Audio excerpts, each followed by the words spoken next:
Well, hello, loves. Of course, this is Mercedes, the Career Love Coach. This podcast is, of course, my love letter to the 9.8 million Black women in the workplace and a safe space for Black women who want to change the world by building a career, business, and lifestyle they love.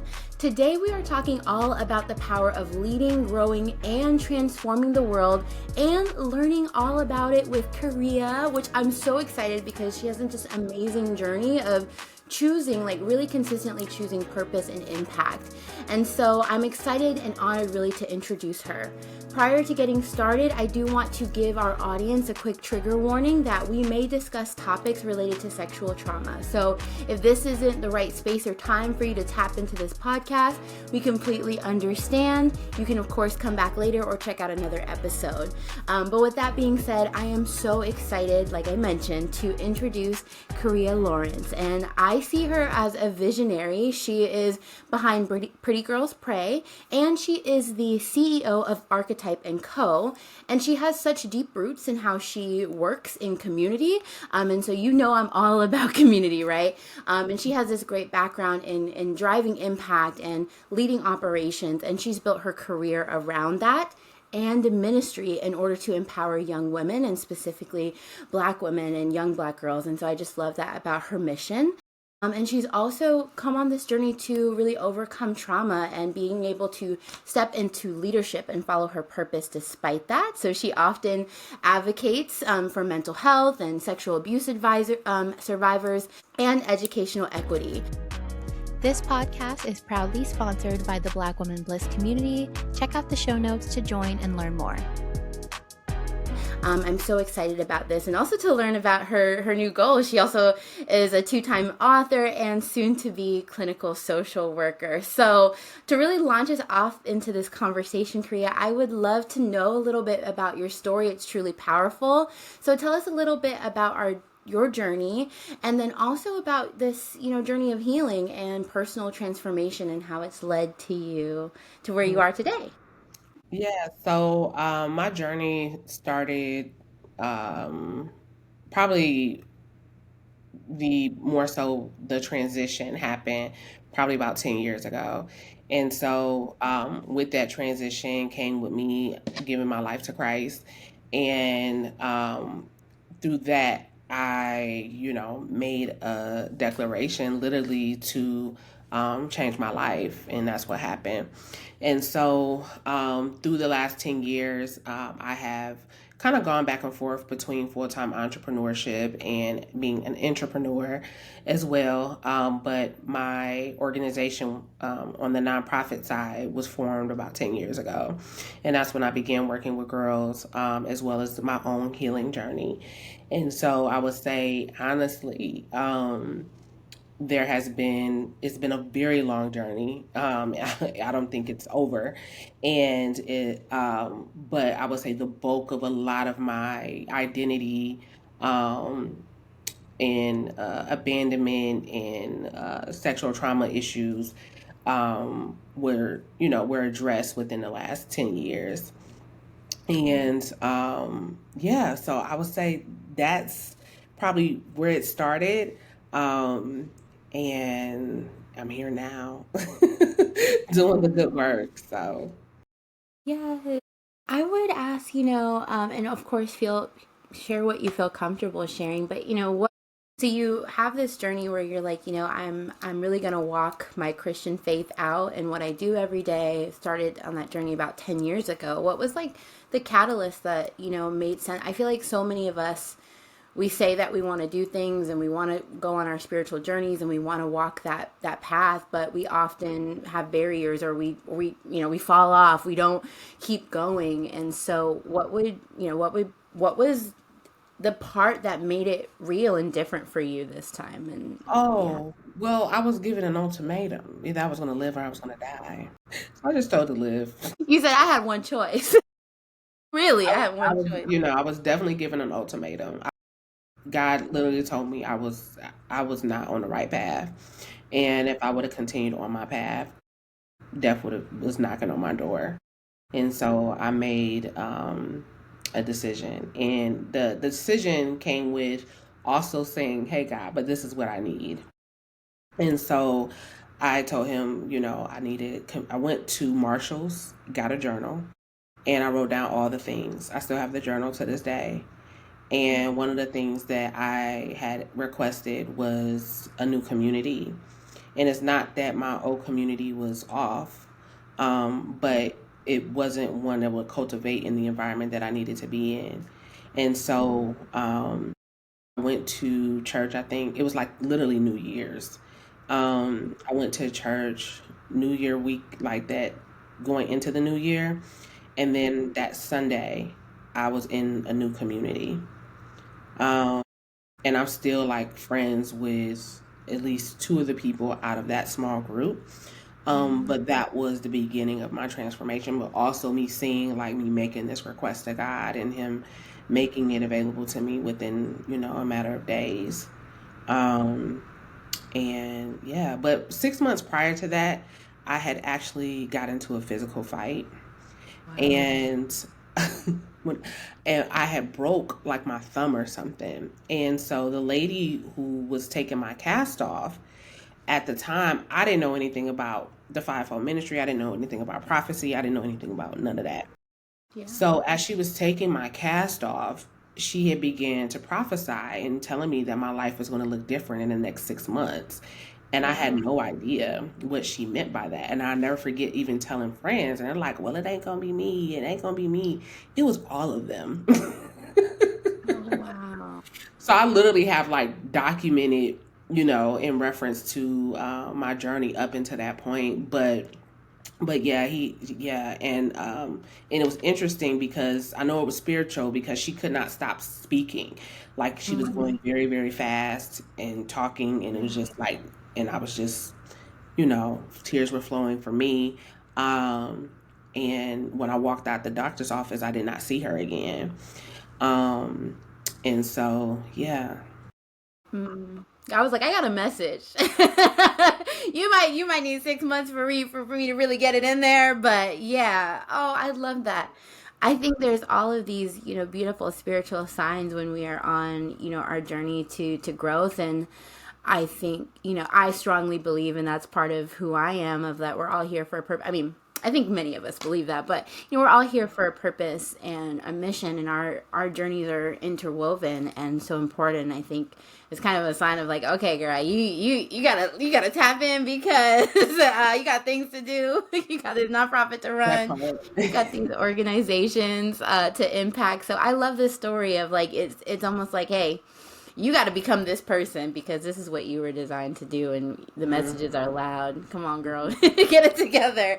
I love that. Thank you for sharing. For sure. For sure.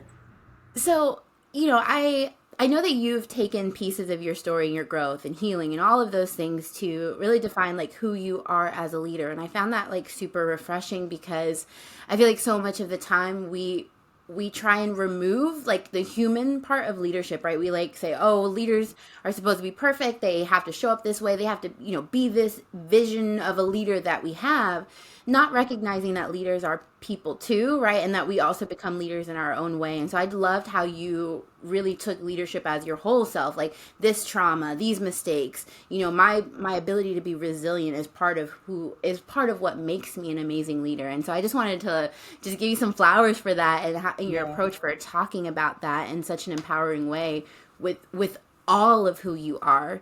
So when you were kind of going on this journey from moving from somebody who, wasn't in your maybe, and hopefully you describe it that way, but maybe wasn't on the right path or going in the right direction, to becoming this visionary leader, like what would you say was part of that journey, and how did you come to this place of feeling like you are a visionary leader? I still don't necessarily see myself as a visionary leader. I I do see myself as a leader for sure. Mm, But what I've journeyed in the things that have come to me, there's still a responsibility as a leader, right? And so even with my own mistakes and defaults in my own journey, like I still have a responsibility, which means I do have to separate myself, and certain characteristics and behaviors do need to show up differently beyond anyone else. And so I believe that has what has probably more so shaped a lot of me, but also has kept me maybe in certain seasons stalling because I was not ready to necessarily put down some of the things that the responsibility that would take on as a leader. And so that part was the journey, was what are you willing to sacrifice, what are you willing to give up, what are you willing to address and mirror, look at yourself instead of pointing fingers of what you need to basically either overcome or face head on. And so with that has allowed me to like become, and I'm currently just in a season of being. I am being the woman, I am being the leader, I am being the owner of the business, I am being the mentor, like I'm being the friend, I'm being the mother. So I'm in the season of being, and so it's a little bit different than actually when you're, it looks like it's far away than when you're actually that person. And so um because when you're striving for it, it feels like it's far away and you have way more excuses to not show up as. But when you're being it, it's like you now become your own level of disciplinary. Like you don't need anyone to motivate you because you have levels of self motivation for yourself. You don't need anyone to tell you day in and day out because you know exactly what you need to do because what the goals are. And so it just looks like being more than striving. I love that. And I talk about like embodiment, of you, like your highest self, and the version of you that is sure and that knows, who she is. And I hear that I mean, please tell me like how you feel about it, but it sounds like you're like, I don't have it all figured out, but I know who I'm meant to be and I'm trying to be her like in each moment. Like what are your Yeah. thoughts? Like, is that how you I would feel say I'm about not it? trying, I am being. Okay, But yes. but also, yes, you are right. Like I don't have everything figured out. No, I don't think I ever will, and that would not allow me to be dependent on God, right? So, but in this current moment, I at least know exactly where I'm going. Like I'm very, very clear on what I was purpose here to do, and very clear on like my boundaries. I'm very clear on the type of people that I want to be around. I'm very clear on the type of friend that I am, and yeah, Yeah. clear.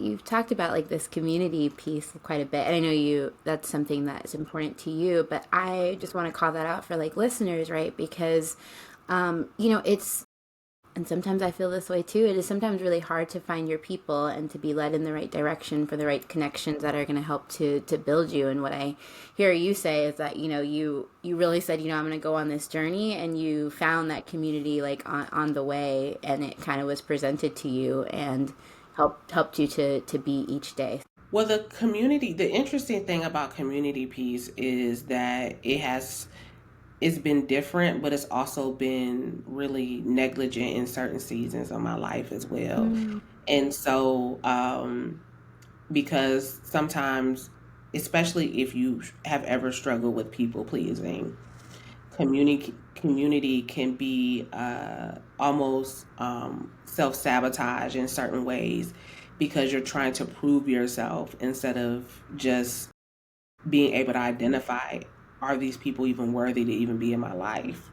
mm, And you can waste a lot of time, energy, and money trying to yeah. fit into spaces that were not necessarily molded to really be equipped to handle you, right?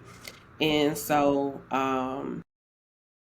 it has been a journey. That portion of my life has definitely been a journey in itself. But even every season or every other season I've come in to any type of community, I always want to be able to give more than I've received.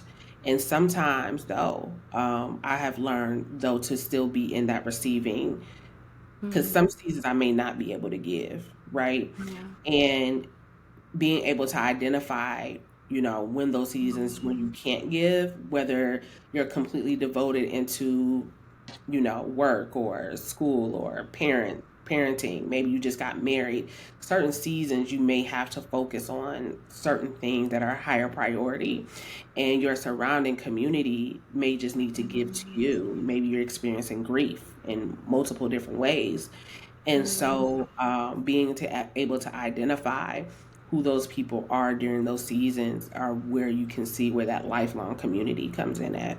Mm-hmm.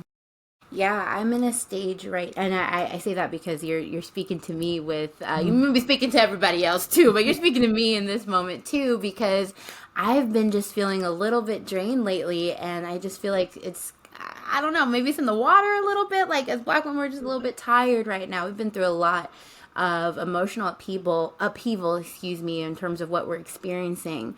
And I realized like I really want to be there for Black women and to provide that source of that space and that community. But I also have to recognize like where I am energy wise and to make sure that I'm showing up as my best self and giving my space and time, giving the best of me in the space and time that I have, while also kind of keeping my cup full, and to listen to self too, because you're talking about when is the time, what's the season, and it's different, and we get to be okay with that with our boundaries. So Yeah, that part. But also, this is the thing. We use this word boundaries so much, and boundaries really just allow us to thrive in our relationships if they are shared the right way. They're not, they should not be designed to keep people out. They should be designed to allow people to thrive, which means there's certain levels of communication and maturity that has to happen. And so, and that's where it happens. And sometimes you have the tough conversations as well, but that's also a part of like the maturity and the growth, and avoidance of such will not bring growth. yeah, I think that as Black women, particularly in the workplace, we enter into a space where often we're not taught about boundaries, or healthy boundaries, at least from our elders and our leaders and our family. And so we have to do so much work undoing the boundaries and the norms that we've set for ourselves, that it becomes so much harder. And I think for most, at least for me, I feel like I've grown up being taught that boundaries are, now I've unlearned it now as much as I can. It's always an evolution. Just how boundaries are just seen as a punitive thing, and can become pretty toxic. So yeah, we could talk probably about boundaries some more, but I'll say it out there, like if you're listening, community, leadership growth, like have your boundaries in place and figure out what those are, because they are going to help you as you grow and develop, which is like leading into my next question, which is serving as that strategic leader. So I love in your background, you have this really great leadership and consulting work that you've done at so many different organizations. I was like, oh, look at those names. Okay. You said you've been busy. And with that being said, it's also not just a variety of organizations, but just a variety of different ways that you've operated, in those roles. So for other Black women who are listening and they do want to lean into their, what I would call like this authentic version of their own leadership, as they grow, what would you say about Black women who are maybe interested or want to move into leadership roles, but maybe they doubt themselves or they're not sure if they can do it? Yeah. Hey love, can we take a quick pause? If you've been listening to this conversation and feel that calling that says, I know I'm meant for more, this is your sign. I want to personally invite you to join me for the Black Woman Bliss Blueprint webinar. It's a free webinar designed to help you get clear on your purpose, release limiting beliefs, and start building a career or business that actually feels like freedom. In this session, I'm breaking down how to identify your Black woman brilliance or your unique gifts, strengths, and value, how to align your career or business with what truly lights you up, and how to create an exit plan from that job, situation, or season that no longer serves you. Contrary to what we've been told, you don't have to hustle your way to happiness. You can build success from a place of ease, clarity, and joy. So if you're ready to step into your Black Woman Bliss era, I'd love to see you there. Just head to the show notes or mercedesswan.com/bliss to save your seat. All right, love, let's get back to the episode. Yeah. Nine times out of 10, you have to identify like how your makeup is, because this is the thing. I believe we all can self-lead ourselves, right?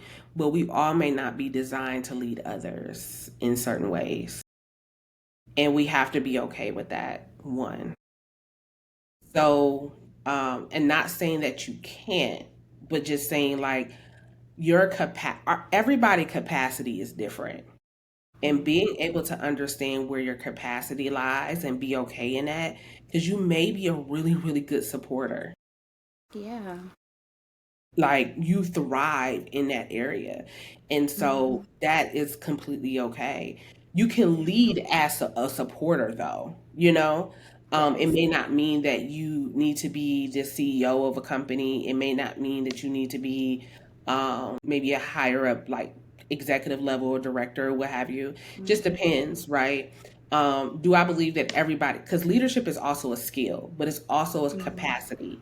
Because I've seen and experienced people who go into leadership or begin to own a company and realize they don't want necessarily to lead people, because that comes with a capacity thing. You have to be able to train. You have to be able to, do certain things as a leader if that is your stance, right? And so I honestly believe like that is it's a gift, but it's also a skill set. And so if you know that your capacity may not be of one of being able to have empathy, communicate, train, and have some level of organization, and continue to refine your own self, then leadership may not be for you. So I've definitely seen it, like, different creators in the career coaching space that they've gone like full time, and they're like, oh, let me get on back because this is what I wanted, or what I thought it would be, or what it would feel like. And I'm not gonna say like I'm like, oh yeah, this is definitely easier. No, it's not. We're all like, right, we're all following a purpose and a passion, and that might be the most difficult thing that we've done. I'd actually argue probably it will typically be, because if things are a little bit too easy, maybe you're not, and I don't mean easy as in like hardship. I mean easy as in growth and stretch and development of you personally. But I just think that there's all different routes and avenues to your point of different styles of leadership, how we show up and whether or not we want to show up that way. If you had to say, and you could either be like personally, like how you knew you were meant to be a leader, or just maybe like specific traits in other Black women that you've seen that you're like, oh, she's destined to be kind of this leader, to kind of help to affirm maybe some of those beliefs. I was like, I do think I want to be in leadership. Like, what might you say? I feel like there's a level of transparency that comes with leadership. Mm. Um, some of my favorite leaders are very transparent, I would say. They also are confident. There's a level of confidence that they have and boldness that they have with either sharing their story, sharing their journey, sharing their mistakes. The leaders that I do admire also have, they're rooted in their faith as well. Like they're very, like it's very unmovable. It's not, I'm saying this one thing today and then 2 weeks from now it's different. Like they are very rooted in who they are. Um, Even with, things may be changing around them. I will also say, in reference to leadership, they love people. Like they genuinely want to help. So they have like this very servant mentality of wanting to help the people. And it's beyond themselves. It's like they like almost where a lot of times I would even see leaders that I admire and they look tired. Mm-hmm. They look tired, and it looked like they may even have all the things, but they look tired. And so, and that's part of like I feel like the selflessness, and in this drive that is like no matter what, I gotta get this. Like I'm doing this. Um, and I'm just thinking about some of the characteristics of the leaders. Also, their character. Their character is pretty solid, and a lot of times when you think about integrity, people think, just doing all the right things. This is a book I'm reading right now called Integrity. I'm almost done. It's probably been the most life-changing book I've ever read. It's by Dr. Henry Cloud, which is the also the author of Boundaries. Okay.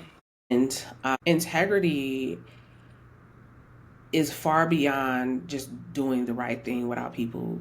It's how you interact with people. It's so much deeper, and how you can connect to others. How do you look out not just for yourself but for others as well, and being able to easily identify that even in a business transaction or in a, say, you're going after a job, how you're leading your team. So it's so I would say like their character is pretty well rounded. I love all of this because I think, I mean, there's two perspectives that I kind of have when you're looking at this is, what is the difference of like authentic leadership and like leaders that want to see you grow and develop, and also like defining the type of leader that you want to be, right? Because I think that I'm going to guess that all the people listening to this, including yourself, probably have seen leaders who do not embody that. And we probably haven't had a good time with them, but we do also remember the leaders who have been all of that. I have, when you mentioned like leaders and that kind of energy of like, I'm tired, but I'm still giving all of me, and supporting others and seeing others grow and develop. There's honestly my favorite leaders go in that bucket, and it in a way it's kind of like it gives me a little sad because how much we give in leadership, and I hope that there can be more balance to that. But I know those leaders were also tired during our unprecedented times. But I say all of that because I think for so many of us, whether it is because we want to move into leadership, to remember our values, and that may be different than what we have typically seen in some leaders. But also that when we are evaluating and choosing which leader we want to grow in, or work with or work under, however you want to put it, your supervisor, the leader of an organization, to think about those things as you're evaluating an organization, because I think it can help you to make good decisions. Career moves, people are going to support and develop you, whether you're in that leadership role or not. I think like that's the biggest thing. So even if you're coming, no matter where you're coming in a job or business, like no matter what, identifying who is leading you matters, because everything from the top flows down. And so if you are not in a position to, or the people are not in a position to lead you well, that will stunt your growth more than, not having a job. To be honest. Period. Like yes. Literally, yeah, it will. Yeah, because we do underestimate that in general, like when we're choosing jobs, like who our leader is going to be, and often that's really indicative of whether we're really happy in a role or we have that long-term growth, to your point. But it also has things like, listen, if we're working for the wrong employer, wrong leader, or I mean employer, yes, but leader. Like, there's so many ways that leads to underemployment or just straight up unemployment. Like, we're terminated, we have PIPs, we have, in my case, mental health challenges that come out of that. So, yeah, it's important, y'all. Listen to what they're saying to you in those interviews, or, in the town hall, or the one on whatever that is. You got to listen. So, period. Even how they, like, approach certain things. So, like, for example, say if a company they send out an email and say this is mandatory overtime, and they sending it on a Friday and saying you gotta work. What if you had something to do? So you have employees who will be happy to receive that email and be like, yeah, I don't got nothing to do anyway. I love to work overtime. Let me right? get some extra money. Yeah. But then you also have people who would be like, I had something planned, like, how is this mandatory? And so how we, certain companies will approach a particular situation, you want to make sure that they align with how you show up, and how you even want to show up is important. Because neither one is right or wrong. It's just a matter of how they show up if it's aligned with you. Period. Yeah, our values have to align, right? Because one organization, I was like, people ask about red flags. I'm like, well, what is your red flag? How's that relate to your boundaries, your standards, Yeah, all the beliefs. Like, yeah, something that works for somebody, it's not gonna work for everybody. So it's okay. that's true. So, period. Thank you. So my next question is like, as you've grown as a leader, right? You've shared, you needed to heal to show up confidently. And so what are some of the mindset shifts that maybe you've made or needed to make as you've grown as a leader? Taking responsibility and accountability, Mm. even if it wasn't my fault. This is my team. This is my mess. That Yeah. part. I would say that has probably been the biggest shift, especially once I came into a point where I was like I had people underneath me in my company. That was probably the biggest shift. And then even when the mistakes happen, to always course correct. This is the gap that I had though. I was so nice in the course correct that I didn't have consequences. So while people would understand, they would make the things and do all of those things, but there was a lack of accountability on their role. So for example, if a mistake was had, I saw the mistake, we course correct, we talk about it, they accept, they apologize, yada whatever. But then there was a lack of accountability of realizing because of this mistake, this cost the company this amount of money. Mm-hmm. Or I did this and this, this is the thing, Yeah. right? And that's part of being a leader because you got to eat that Yeah. regardless, you know? Mm-hmm.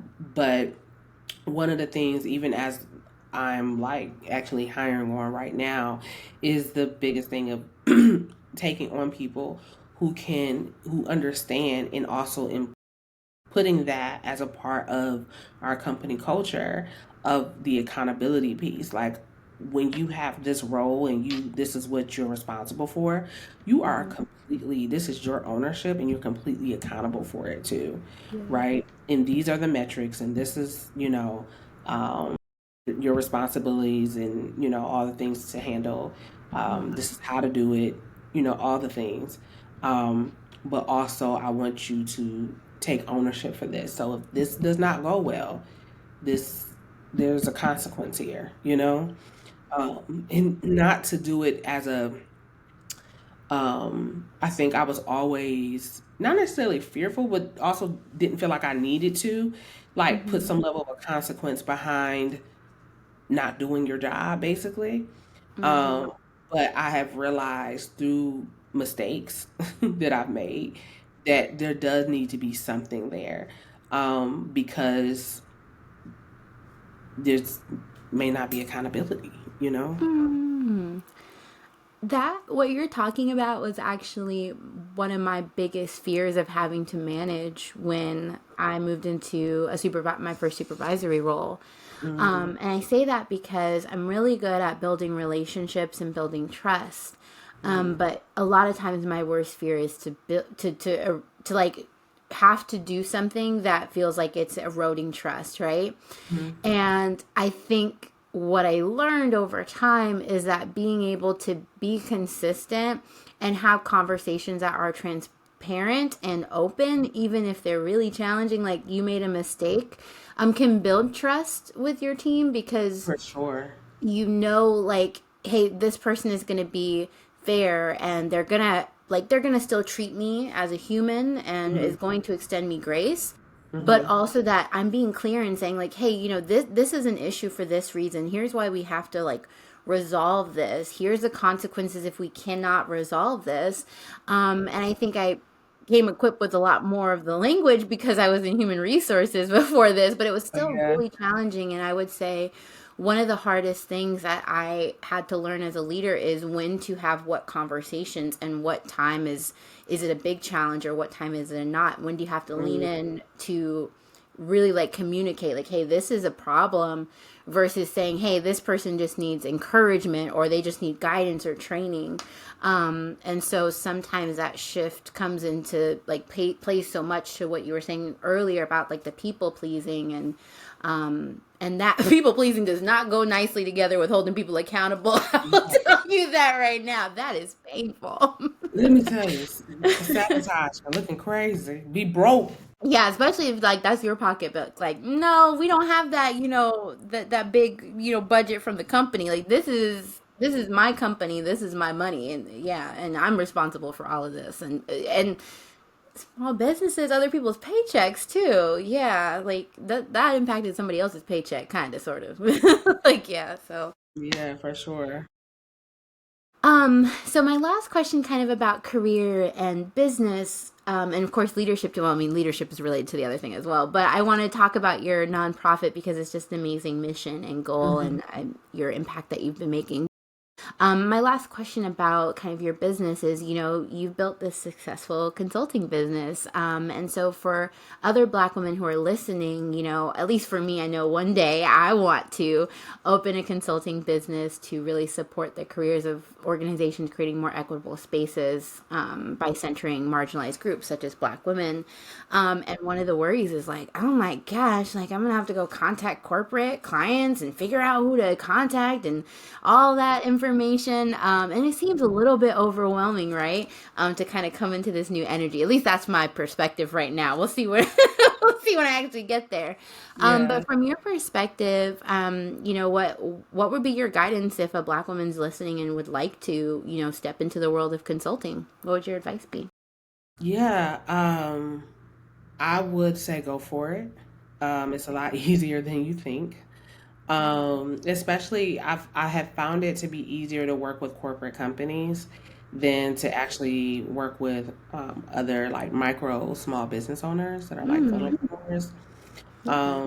One, because you're just dealing with the people and they have the corporate dollars. Mm. It ain't coming out their bank account. Period. So Yes. it becomes easier. You can talk to them and really figure out exactly what their challenges are one on one, and then just be that resource. That's one. Two is like putting yourself in particular environments. Like I've had a client I was coaching for about 6 months, and she went from zero to a full book of business in 6 months. Yes. Yeah. Yes. And so, you know, there's growth, but I asked her last week, because we met last week, and I said, now, when we first started versus where you are now, like, do you think you were ready? And she told me no, there was no way. Mm. And she had tears in her eyes. She was so, I had never had nobody cry. I was like, oh my goodness, what is happening? So, um, but she was sharing like all the transformation that was able to happen, and she felt like in a short period of time. And a lot of it was getting out of her own way. Mm-hmm. And so, what I would recommend is you maybe come along some aside someone that can help you get along, get out of your way, so that way you can either move faster, but also someone who will be devoted to seeing your blind spots, because a lot of that is the biggest challenge. It's not about getting to clients. You have to figure out and navigate where you fit.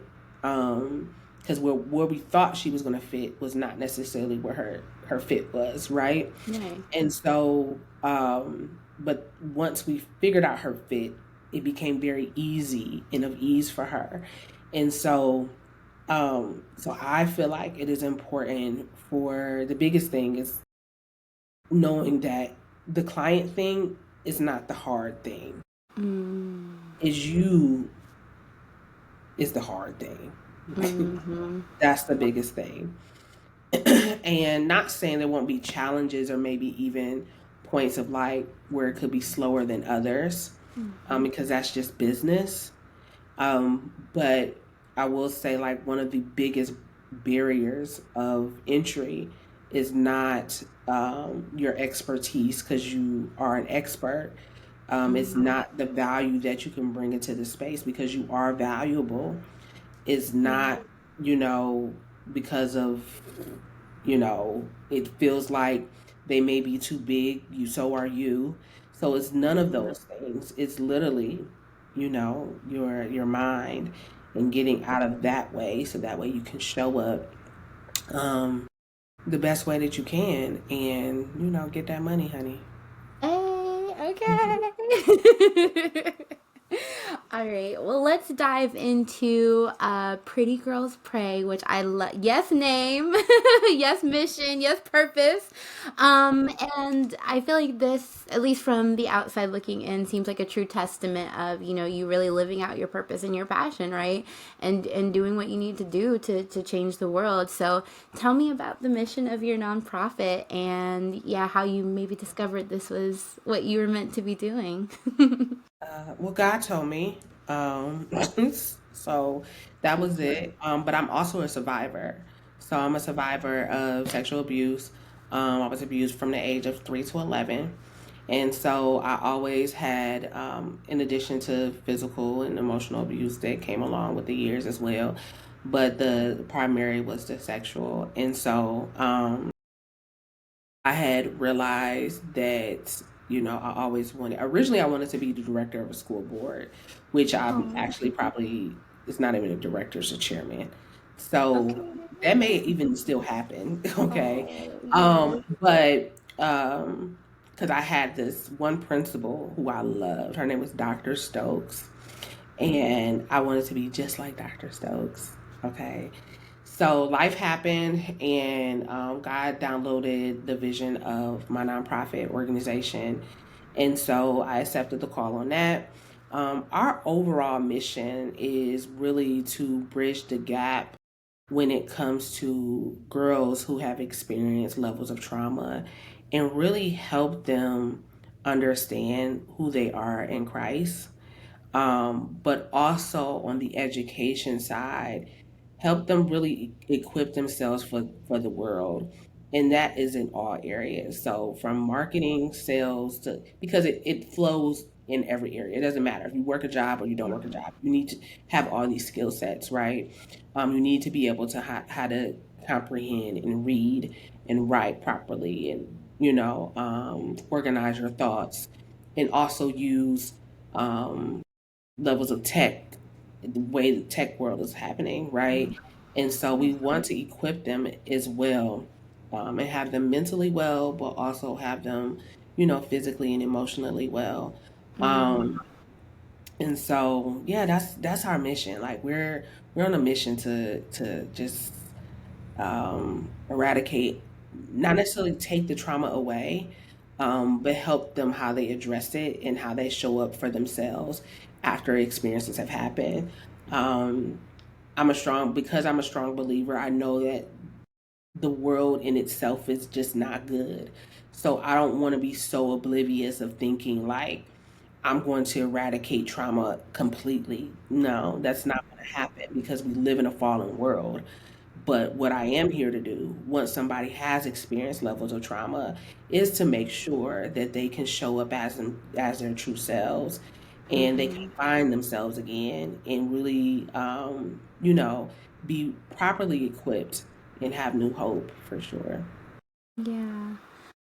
I really love how and you might not feel this way, but at least that's what I'm understanding from you. It is, yes, addressing the trauma, but also just having a way to continue to move forward, skill sets, ways to move forward despite all of that. And I love that because I'm very much an action oriented person where I want to say, we do want the mindset, we want the healing, we want the growth, but for what but to action, right, to live out your own purpose and what you're meant to impact and do in the world. And so yeah, please tell me a little bit more about like maybe how you went from just saying like, hey, I want to do this, I want to help young Black girls heal. So yeah, tell me a little bit more about like how that Yeah. whole way of being in the nonprofit happened. Yeah. Well, the nonprofit is myself.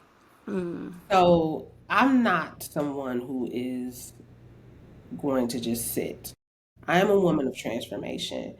So I couldn't, I wouldn't, I don't believe in coming into people's lives without equipping them or helping in some aspect of them becoming better. And so that's what it's really about, right? It's rooted in that. And so it came about, I don't know, because that's just who I am, really. And yeah, that's just really who I am. And I think people deserve it. Like the girls deserve it, you know? Okay, so as we're wrapping up, I always like to have my guests share like a last word of wisdom. For the Black woman who's listening, maybe that they feel led to do something bigger. But maybe she has that trauma, like you mentioned, feels like she has too much baggage, or she can't lead or grow or heal, whatever that limiting piece is that we were talking about, right? What would you say to her right now? To call me. To call you. Okay. You're gonna Call me. gather her. Yes. To call me. Yeah. No, seriously. Probably so. It's to call me. But in reference to words of encouragement, I will tell her to find out where her to really sit with herself with no judgment, no TV, no phone, and no judgment, and to sit with herself. And whether she wants to write, whether she wants to cry, whether she wants to just allow her thoughts to just go, um, but to sit in that and wondering why, where did it come from, and allow herself to journey through that, so that way she can become one with herself and have some self acceptance. That would be like one of the first things. After that, I would say, then to begin to write exactly what she wants and what she needs. I think that's important. Sometimes we may have it in our head, but we don't verbalize it and put it out in the atmosphere. And so, and then probably before that, she needs to be rooted in something. Um, Whether you're a believer or not, of course, I'm always going to say, if Jesus is the way, I'm trying to tell y'all. But if that is not your way, but you have to find yourself rooted in something. And once you do that, then you can do the other processes, because there's still going to be days where you're not going to have great days, and you need to find yourself to be able to go back and recenter in more ways than one. All tools don't work every time. Thank you so much for all of your wisdom and your guidance as we wrap up today. As we go forth, I would love to know a little bit more about what's next for you. Any updates that you want to share with the community, as well if there's some people that really want to call you, okay? Like you said, to call you. Tell our lovely community how they can reach out and get connected with you. Sure. You can connect with me at archetype.co. Primarily through all socials, it's all the same. Consult with Karria. Karria spelled is Karria. You can find me on LinkedIn, Instagram, as well as Facebook. And then, of course, with Pretty Girls Pray, we're always accepting sponsors, and we have a couple of new initiatives that'll be rolling out this year. So you can get on our waiting list there. And then when it comes to, I'm actually doing my first conference. So that'll be coming up. It's called CEO Access. So if you are a business owner that have already generating income and all that, it is a Christian business conference, and we will be helping leaders how to actually fully use and build their AI team, as well as also empowering them to still hire regular people too. So we're intersecting both. So I'm really, really excited about that. Beautiful. Thank you. So, of course, for our listeners, we will make sure all of those links are available in the show notes so that you can get connected with Karria and her team and her mission, all the amazing things that she's got going on, and her community.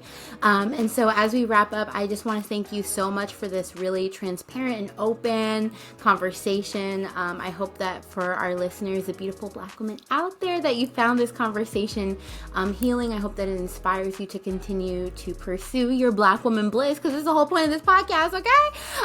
And of course, all that information, check it out in the show notes. And if you really like this podcast, make sure you subscribe so you get more.